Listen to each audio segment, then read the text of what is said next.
Susana se pregunta, ¿así? ¿Cómo me veías? No, dejemos. Expresa Susana. Ahora no me dejes con la duda, dime, a mí no me importa. Dice él, no, me sabe mal. Dice ella, has dicho que es una cena entre amigos y los amigos se dicen la verdad, aunque primero duela, pero después se agradece. Dice Israel, posiblemente tengas razón. Dice ella, sí, aunque soy la menos indicada para decir esto. En mi vida ha habido muchas mentiras. Israel no dice nada y Susana no hace más preguntas. Entran al restaurante y cenan con naturalidad, como si hiciese mucho tiempo que se conocen, como afirma ella. Te noto tan familiar como si tuviésemos una amistad de años y apenas han pasado semanas. Dice él, sí, desde que Cristian te presentó como su esposa y eso que aún no os habíais casado. Susana sonríe al responder, cierto, y ni siquiera teníamos la fecha exacta de la boda civil. Le encantaba llamarme mi santa esposa. Dice él, lo recuerdo. Estaba impaciente, parecía tener prisa. Dice Susana, ciertamente la tenía. El semblante de Susana se nubla e Israel exclama, no, lo siento, hemos quedado en que no hablaríamos de Cristian. Dice ella, no te preocupes. Dice él, bien, cambiando de tema. Yo creo que cuando la gente lea tu historia, te verá totalmente diferente a como te ve ahora. Pregunta ella, ¿tú crees? Exclama él, por supuesto. Dice ella, lo cierto es que poco me importa, solo quiero estar tranquila, que no molesten a mi familia, que me dejen en paz. Dice Israel, te entiendo perfectamente y los demás te entenderán también, de veras que lo deseo, es lo que espero para ti, a pesar que a nivel profesional me interesa el tema por su sensacionalismo. Dice ella, te lo agradezco. Dice él, también me gustaría poder añadir a la historia una serie de fotografías inéditas, de estas que os hacíais los dos y que pertenecen a vuestra intimidad. Dice ella, no sé, dice él, no me refiero a las de carácter íntimo, que solo te pertenecen a ti, sino a algunas que puedan dar un pequeño ejemplo a toda una vida, y por supuesto, por un precio más que razonable por cada una de ellas. Susana le mira, pero no dice nada, y él se excusa de nuevo. Perdón, he vuelto a tocar temas laborales, pero es que, dice ella, te entiendo, lo llevas por defecto. Afirma él, tú lo has dicho. Dice ella, no te preocupes. Buscaré las fotos y elegiré las que vea más bonitas, aunque las tengo en mi casa. Dice él, no pretendo forzarte a nada que no quieras. Dice Susana. No, antes evitaba la publicidad por todos los medios, pero ahora que ya se ha abierto la caja de Pandora, ya no me importa. Dice él, y como una curiosidad personal. ¿Os hicisteis fotos picantes? Susana se ríe y exclama, claro, soy adicta a las fotografías y él adicto a que se las hiciera. Pregunta Israel, ¿no tenías miedo a que comercializaras con ellas? Dice ella, pues no lo sé, pero incluso estando separados nos intercambiábamos fotos íntimas. Era un modo de motivación en la distancia. Exclama él, qué curioso, dice ella. Es algo bastante corriente entre amantes secretos. Dice él, sí, pero en el caso de Cristian no se me hubiese ocurrido pensarlo. Perdón, no te quiero ofender, dice ella. No me ofendes, es cierto. Tenía a muchas mujeres a sus pies, bellas modelos y más, pero su intimidad era muy personal, estaba muy por detrás de todo eso. Me refiero a lo que se publica en las revistas, todo superficial, ya que al final volvía a casa solo, por lo general. Tenía muchas historias esporádicas, pero eso estaba detrás de los titulares. Dice Israel, siendo soltero y sin compromiso se entiende, y viajando tanto, dice Susana, un amor en cada puerto. Susana se ríe al decir esto y afirma muy seria. Yo siempre fui consciente de eso, pero no de lo que salía en las revistas. Exclama Israel. Tampoco nos trates tan mal, dice ella. Lo digo por lo general. Ya sé que también hay revistas y programas serios, pero la mayoría, comenzando con que el ABC de un periodista es no dejes que la verdad te estropee una buena noticia. Pregunta él, ¿dónde has aprendido eso? Dice Susana. Me lo dijo Cristian. Se hace un largo silencio que rompe Susana. Él me dijo que solo confiaba en vosotros y yo sigo su deseo. Por eso te creo y si me quieres engañar te va a resultar lo más sencillo del mundo. Dice él, por Dios, Susana, no me digas eso. Dice ella, es lo que siento. Mis mentiras forman ya parte del pasado. La cena concluye e Israel propone, ¿te apetece tomar algo en alguna parte? Llevas días sin salir. Dice ella, no, te lo agradezco, pero no quiero abusar de tu confianza. Dice él, no te preocupes por eso. Dice ella, gracias, la velada ha sido estupenda, pero prefiero volver al hotel. Dice él, está bien, te dejaré en la misma puerta, aunque a estas horas no creo que haya nadie por ahí. Claro, dice ella. Así lo hacen y se despiden con un apretón de manos, diciendo él: «Bien, mañana más, a la misma hora. Que descanses», afirma ella. «Claro, gracias». Susana, relajada, vuelve a su habitación y después de pasar largo rato en el ordenador, se acuesta y duerme plácidamente. A la mañana siguiente se levanta tarde, baja a la cafetería y desayuna mientras observa a su alrededor. Se siente extraña y se pregunta: ¿por qué me preocupo por la gente si nunca lo he hecho? Tengo ganas de acabar con esta historia cuanto antes. Me apetece gritarle al mundo mi verdad y después que me odien si quieren, pero al menos será con razón. Sigue absorbiendo de su café y se limita a hacer tiempo. Percibe que los camareros la miran con disimulo. Sin embargo, el semblante le resulta agradable sin saber por qué. Se siente mejor y recorre las mismas tiendas del hotel. Se entretiene mirando joyas, relojes, bolsos. Hoy todo le parece bonito, aunque no adquiere nada. Vuelve a su dormitorio y se pasa horas en el ordenador escuchando su música preferida a través de YouTube. No escucha a Christian, en un intento por evitar que su moral se deslice hacia el suelo. Finalmente llega la hora de su cita con los periodistas y pide le suban unos sándwiches a la habitación. Al llegar, uno de ellos comenta: «Hoy el jefe no ha podido venir, pero lo hará más tarde». Dice ella: «Está bien. Hoy he pedido algo de comer por si más tarde nos entra el gusanillo. ¿Os sirvo algo de beber?». Dice el periodista: «Sí, ponme agua». Pregunta ella: «¿Agua?». Dice él: «Sí, solo bebo agua cuando estoy de servicio». Dice Susana: «Ni que fuerais policías». Todos se ríen y ella insiste: «¿De veras no queréis cava, vino, cerveza?». «Yo no se lo voy a contar al jefe». De nuevo se ríen y uno de ellos exclama: «Vale, yo tomaré una cerveza». El otro afirma lo mismo y después de acomodarse en el sofá del salón, se disponen a comenzar. Susana les observa y expresa: «Hoy parece que me siento mejor, no sé. Como ya os conozco un poquito más, os he cogido confianza». Ellos sonríen sin decir nada, pero su sensación es compartida. La reunión ya no resulta tensa como en anteriores ocasiones. Con naturalidad e ironía pregunta Susana: «¿Por dónde era que quedamos ayer?». De nuevo se ríen y añade ella: «No me refresquéis la memoria. Aún no estoy tan mal». Se acomoda y afirma: «Estábamos en que después de que Christian me arruinara la cena, cogí el coche y me fui dejándole llorando. Lo cierto es que no era para menos. Yo no lloré, pero no por nada, sino porque mis lágrimas ya se habían agotado. Me costó mucho restablecer esa confusión que se volvió a crear en mi mente, aparte de la confusión tan absurda y grave de Christian. No sé qué hice después. Creo que fui a tomar unas copas y volví a casa sin más. No pensé ni mucho menos razoné. Tampoco quería irritarme. Simplemente dejé que pasaran los días». Pregunta el periodista: «¿Te llamó?». Dice Susana: «No». Pregunta él: «¿Y tú?». Dice ella: «Sí, pasadas unas semanas, después de haberle escrito por mensaje de texto que aún no estaba preparada para hablar. Me preguntaba si quería que me llamara él, pero siempre le decía que no». Susana esboza una leve sonrisa al recordar. Finalmente conseguí decirle no, sin que me temblase el deseo. Pregunta el periodista: «¿Cuándo le llamaste?». Dice ella: «No pasó mucho tiempo, pero antes de eso quise explicarle a través de mensajes cómo era ahora mi situación actual. Le comenté lo de mi tumor y dijo que pidiera la opinión de otro médico, pero ya lo había hecho. Y dos son 4, le dije. Después de varias conversaciones le llamé, pero solo hablemos de mí. Me hacía preguntas y yo le respondía, pero todo era sobre lo mismo, de cómo llevaba mi tratamiento, cómo me sentía y la fecha de mi delicada operación. No nos vimos, por si pensabais preguntar. Le dije que prefería que no nos viésemos. No estaba de acuerdo, pero me respetó. Y eso que aún no se me había caído el pelo, aunque eso era lo menos importante». Pregunta el periodista: «¿Cuándo os volviste a ver?». Dice ella: «Pasados muchos meses.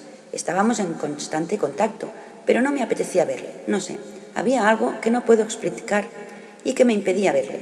La operación fue larga y delicada, y también la recuperación. Más de un mes tumbada en la cama sin moverme, y me fui recuperando muy poco a poco. Muy poco a poco. Cuando me sentí capaz de salir y hacer vida normal, aunque con limitaciones, es cuando acepté volver a verle». Pregunta el periodista: «¿Volviste a Madrid?». Dice ella: «No, él vino a Barcelona». Pregunta él: «¿Cómo fue ese encuentro?». Dice Susana: «Fue una mezcla de emociones y sensaciones extrañas. Me abrazó muy fuerte, me acariciaba la cara, me miraba y pasó mucho rato sin hablar». Susana se levanta de súbito y acerca a la mesa los sándwiches que había pedido y afirma: «Tomad, comer algo para hacer un descanso». Dice el periodista: «Te lo agradezco, pero no tengo apetito, gracias». Dice ella: Pues yo sí, con vuestro permiso, dice él, claro. Susana se dispone a degustar el sándwich y mientras lo hace, sus lágrimas resbalan por sus mejillas y uno de los periodistas pregunta, ¿estás bien? Dice ella, no, no estoy bien. Hoy no me apetece hablar, ni mucho menos recordar. Pregunta él, ¿quieres que lo dejemos? Dice ella, sí, hoy no estoy de humor. Dice él, estabas muy bien cuando llegamos. Dice Susana, lo sé, pero es que aquel día fue tan triste. Dice el periodista, ¿sucedió algo desagradable con Cristian? Dice ella, no, él era un amor, era yo, aunque él me ayudó mucho. Dice él, bueno, no quiero insistir, mañana será otro día, no te preocupes. Dice ella, os lo agradezco. Los periodistas se retiran y Susana se tumba en la cama sin ánimos para hacer nada. A la mañana siguiente recibe la llamada de Israel, preocupándose por ella, a lo que responde, lo siento, no sé lo que me pasó, me quedé bloqueada. Dice él, no tienes por qué sentirlo, realmente hemos avanzado mucho más de lo previsto. Yo soy quien debería pedirte disculpas por exigirte tanto en tan poco tiempo. Dice ella, no, yo quiero acabar cuanto antes. Dice él, se hará como tú decidas. Dice ella, gracias. Dice Israel, hoy ha salido la revista con el primer capítulo y estoy muy satisfecho. Ya sé que es muy pronto para decirlo, pero en el programa de televisión de la mañana ya han hablado del tema. Exclama Susana, vaya, qué vergüenza. Pregunta Israel, ¿por qué, mujer? Dice ella, no sé, que la gente conozca mi historia me hace sentir desnuda. Si hasta ahora me tenía como interesada, ahora me tomarán por mentirosa, que es lo del primer capítulo. Dice él, nada de eso, la gente entiende que eras una cría. Pregunta Susana, ¿tú crees? Dice él, claro que sí, mujer. Y sobre el tema de las fotografías, ¿has tomado alguna decisión? Dice ella, no, las tengo en casa. Dice él, bien, ya hablaremos de cómo lo hacemos. Tú tranquila, que con tu historia llegarás al corazón de la gente. Dice ella, espero tengas razón. Dice Israel, claro, anímate, mujer. ¿Qué quieres hacer hoy? ¿Te ves con ánimos de seguir o prefieres descansar? Afirma Susana, prefiero seguir. Dice él, bien, entonces a la hora de siempre estamos ahí. De nuevo Susana deja pasar las horas por el recinto del hotel. En una de las tiendas de libros y revistas le llama la atención su imagen en una portada, con grandes letras, exclusiva tras los titulares, con una foto que le hicieron en la iglesia y que aún no había visto. Sin pensar, adquiere la revista y vuelve a su habitación, donde revisa las más de 5 páginas dedicadas a ella y la primera parte de la historia.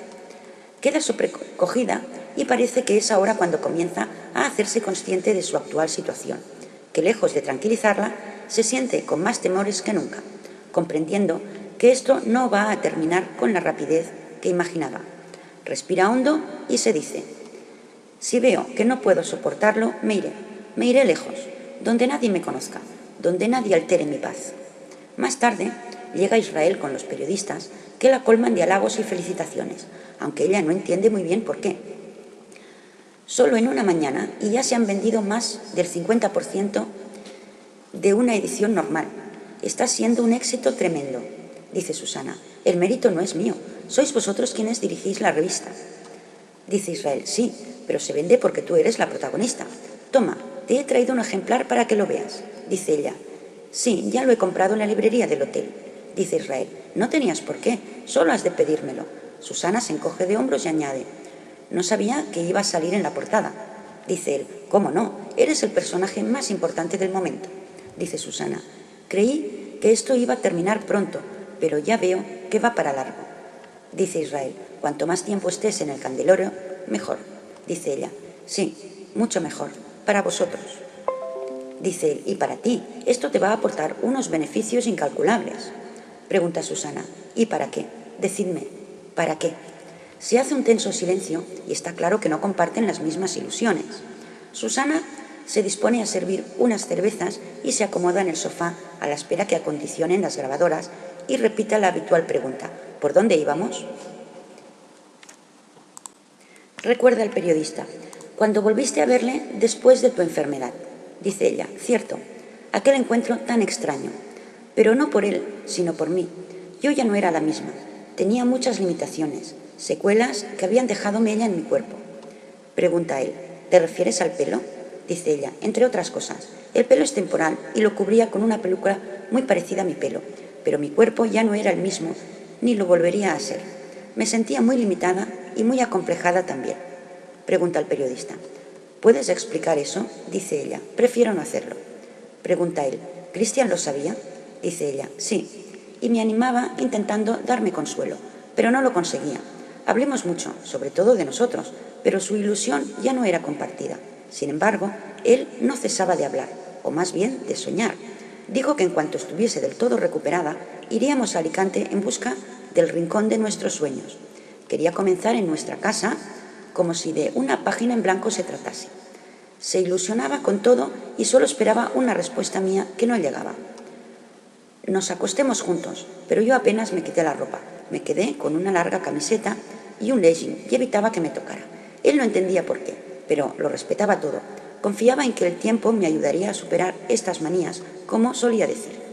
Ese día despertamos juntos y no nos levantemos muy tarde. Nos cubrimos con el albornoz del hotel y pedimos el desayuno. Creo que nunca habíamos comido tanto a esa hora. Salimos a la terraza y nos tumbamos a tomar el sol, aunque solo en la cara y las piernas. Poco después quería que nos relajáramos en el jacuzzi. Pero me negué. Insistía en verme desnuda. Quería que le mostrara lo que yo consideraba una carnicería, para hacerme entender que estaba exagerando, pero también me negué. Intentaba restarle importancia a todas estas manías, pero no era eso. Era una realidad y me negué. Realmente le dije más veces no, ese día que en toda una vida. John no me sentía bien a pesar que decía que no le importaba y que estaba seguro que a mí también dejaría de importarme, y que si había algo que hacer para solucionar esos defectos, me llevaría a los mejores cirujanos plásticos de América. Después cambió de tema y volvió a soñar en nuestra vida juntos. Repetía que había perdido el miedo al compromiso. Ahora necesitaba esa atadura para asegurarse que no volvería a separarme de él. Con más intensidad que nunca, le decía que si estuviésemos siempre juntos, no nos aguantaríamos nada, porque por una u otra razón siempre acabábamos enfadados y decepcionados. Prometió que no volvería a enfadarse y menos sin antes compartir una conversación seria sobre cada hecho.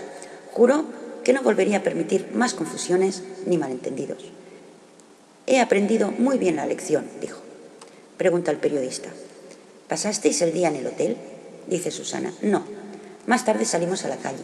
Nos subimos a su coche y, contrariamente a otras ocasiones, conducía despacio y con extremada precaución.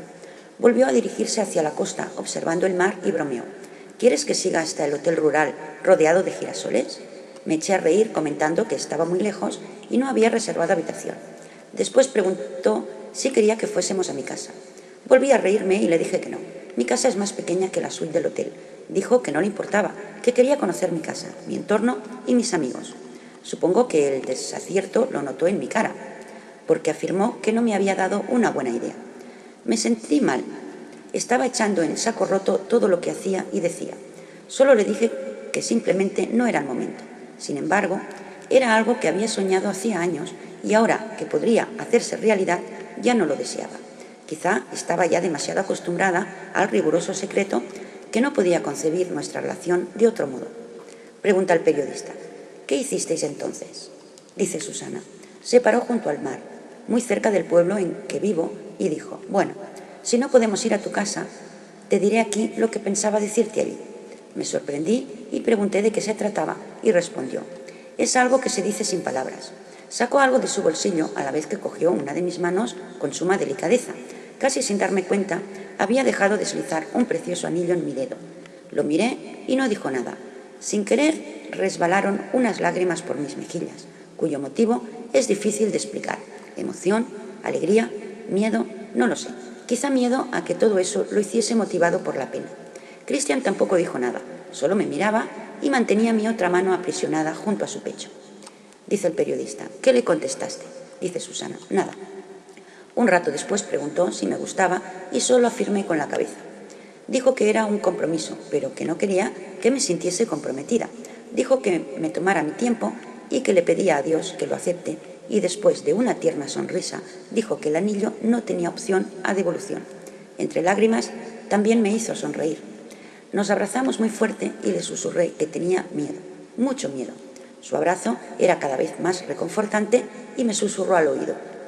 Pues no te tomes mucho tiempo para pensar, no sea que se nos haga tarde. Pregunta el periodista. ¿Volvisteis al hotel? Dice Susana. No, apenas hablamos. Miró el reloj y nos percatamos que aún no habíamos comido. Claro que con semejante desayuno era normal y preguntó: ¿tienes algo en la nevera o en el congelador? Me sorprendió la pregunta e insistió: llévame a tu casa y cocinas para mí. Sin pensar le dije que sí. Creo que en el fondo quería decepcionarle de algún modo, hacerle despertar de esa burbuja que había fabricado en torno a mí y darle la opción a buscar su felicidad lejos. Pero no lo conseguí, dice el periodista. Así que fuisteis a tu casa. Dice Susana: sí. Le mostré mis apenas 90 metros de suelo y se sentía feliz. Dijo que se sentía arropado con el aire que respiraba. Dijo que en mi casa sentía unas vibraciones muy positivas y reconfortantes. Después bromeó diciendo que si no me apetecía cocinar, podíamos pedir unas pizzas a domicilio. Me reí y no dije nada. Ninguno de los dos éramos amantes de las pizzas. Abrí una botella de cava y preparé algo de comer.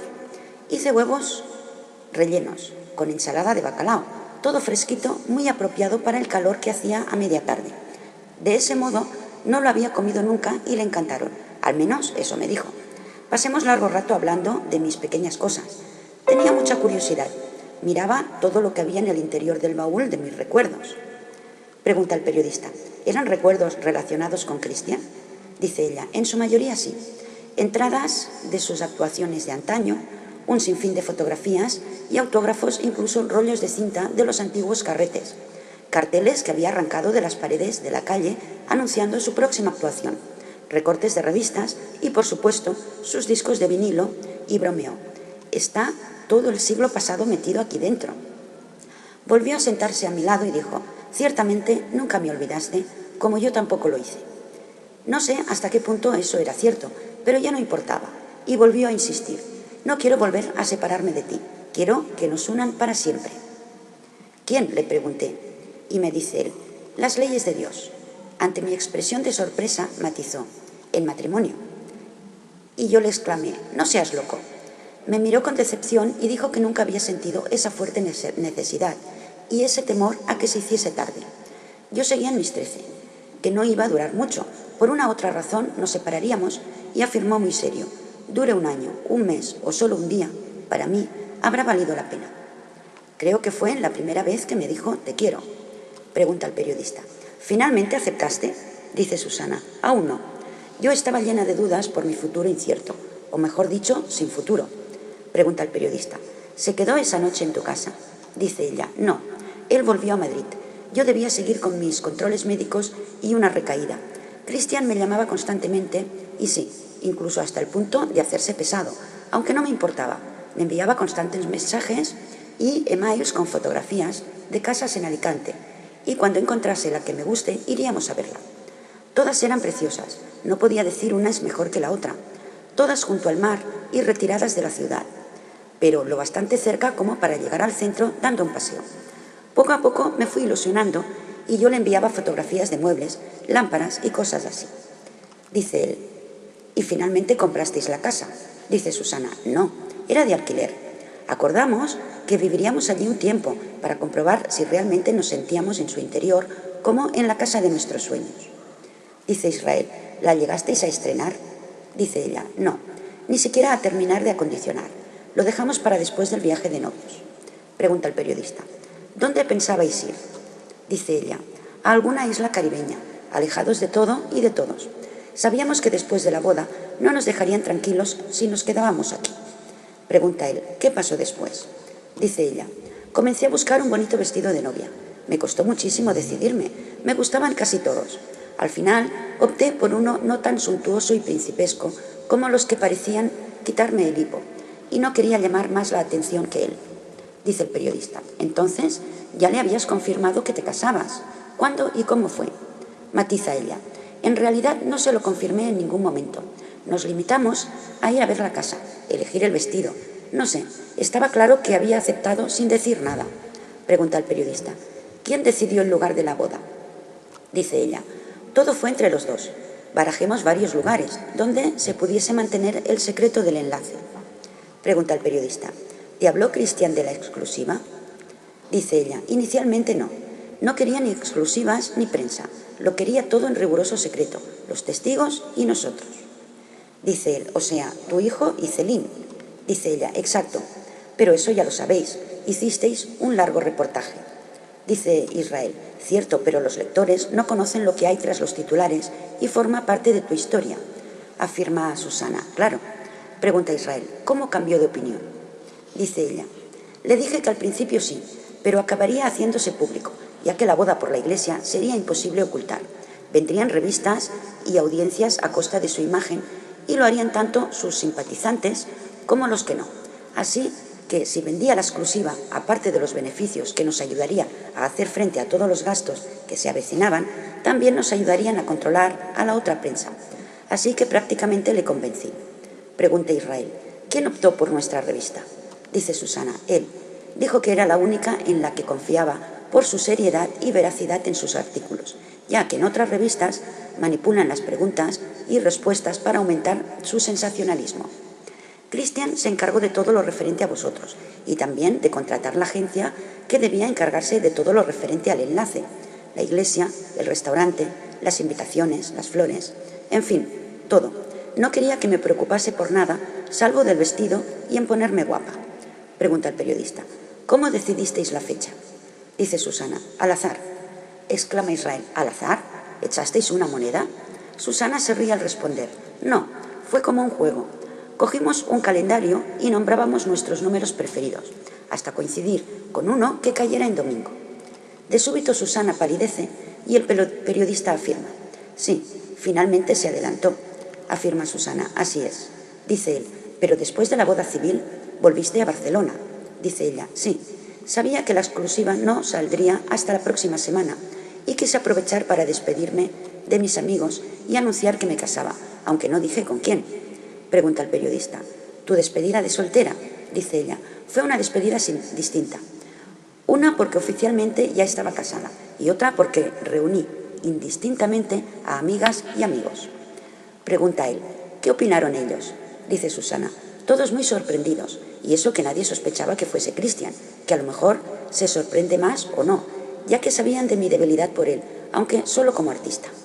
Pregunta el periodista: ¿no preguntaron por el afortunado futuro marido?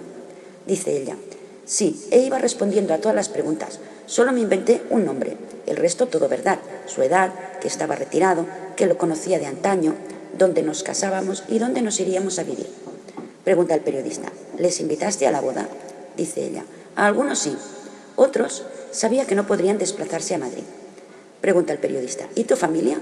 Dice ella: lo mismo, que se trataba de Christian, solo lo sabía mi hijo, mi confidente. Dice el periodista: ¿y tu testigo? Afirma Susana: así es. Pregunta él: ¿qué hicisteis después de la boda civil?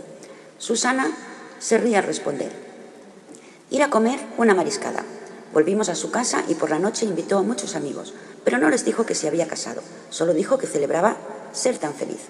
Nos acostamos muy tarde con unas copas de más y nos limitamos a dormir.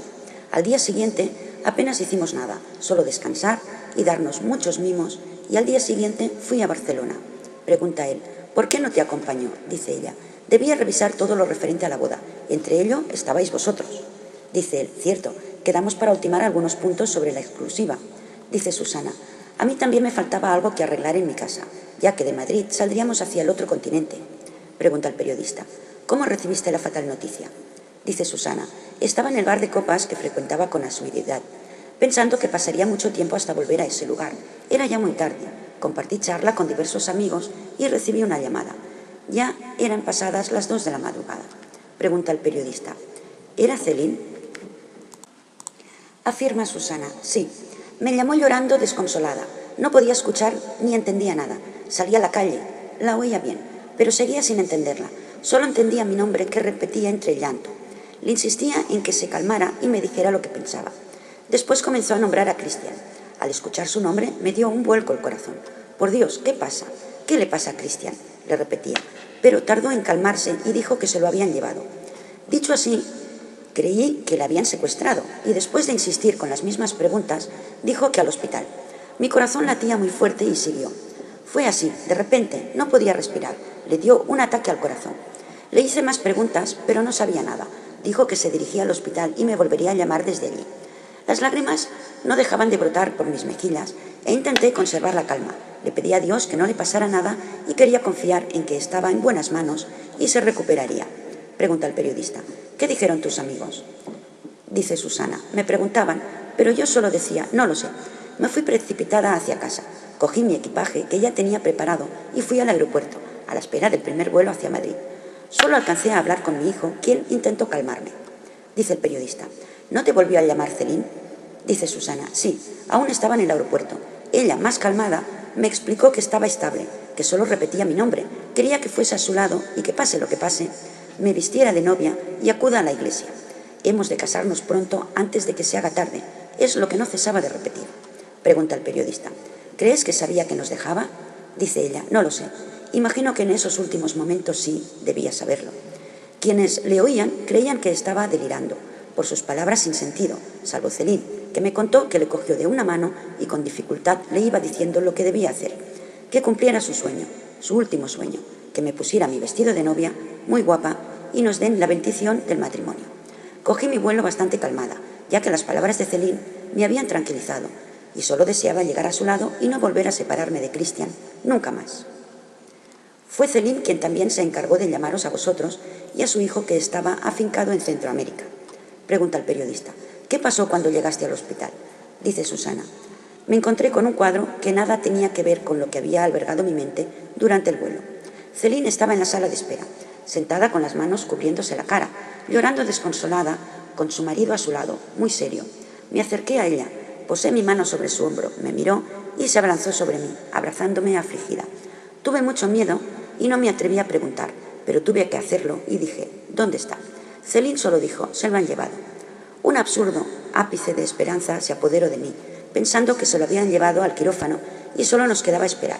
Pero Céline se calmó y me explicó que no había superado la crisis y se lo había llevado al tanatorio, hasta que lo trasladen a la iglesia. Se nos ha hecho tarde, le dije, y el desconsuelo fue compartido por las dos durante largo rato. Cuando hice la demanda de ir al tanatorio, Céline dijo que no, que iría ella sola. Yo debía ir a colocarme el vestido de novia y ponerme guapa para acudir a la iglesia, porque el cura nos ha de casar.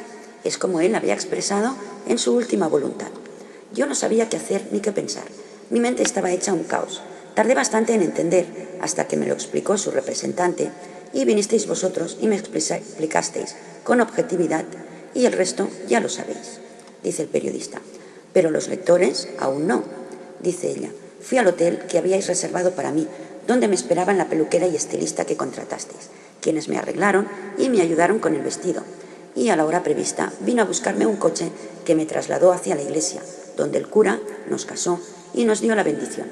Más tarde abrieron las puertas de la iglesia y comenzó a entrar gente y más gente, observando la imagen de Christian mientras dormía.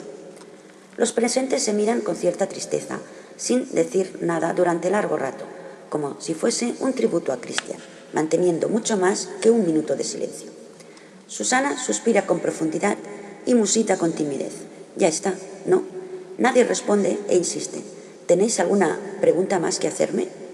Dice Israel. No, ya está todo. Si surge alguna duda antes de la publicación, me pondré en contacto contigo. Dice Susana. Pero no deberé volver a Madrid, ¿no? El periodista sonríe y dice, no te gusta nada Madrid, veo. Dice ella, no es eso, es que prefiero volver a casa. Dice él, no te preocupes, cualquier duda la resolvemos por teléfono. Y respecto a las fotografías, en esos instantes Israel le entrega un cheque y le dice, toma, pon tú misma el precio. Exclama ella, un talón, pero si esto ya está en desuso.